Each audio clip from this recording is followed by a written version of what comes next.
לפני הרבה שנים רצה השם לתת את התורה לעם ישראל.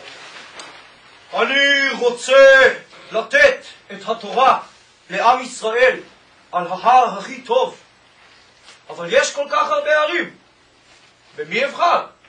שמעו זאת הערים והחלו לריב ביניהם.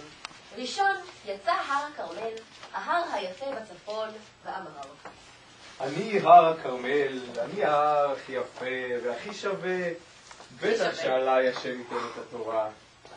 שמע זאת התבור ואמר: אני הר תבור, אני ההר הכי גדול והכי חזק. וגם נמצא בצפון. עליי השם ייתן את התורה. התערב הר החרמון המושלג ואמר: על מה אתם מדברים? על מה אתם מדברים? תראו אותי, כולי לבן, טהור, מלא שלג.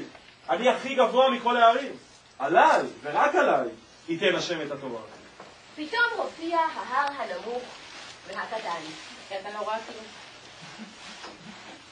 אני הר סיני, ואני לא גבוה, ואני לא יפה, ואין עליי פרחים או שלג. בטח השם לא ייתן עליי את התורה.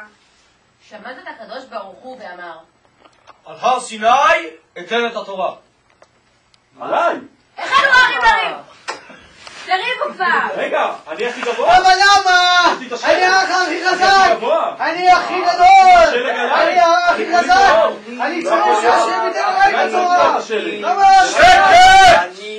אבל למה אני? את התורה אתן עליך, מפני שהתורה אינה מתאימה למי שמתגאה ומחשיב את עצמו.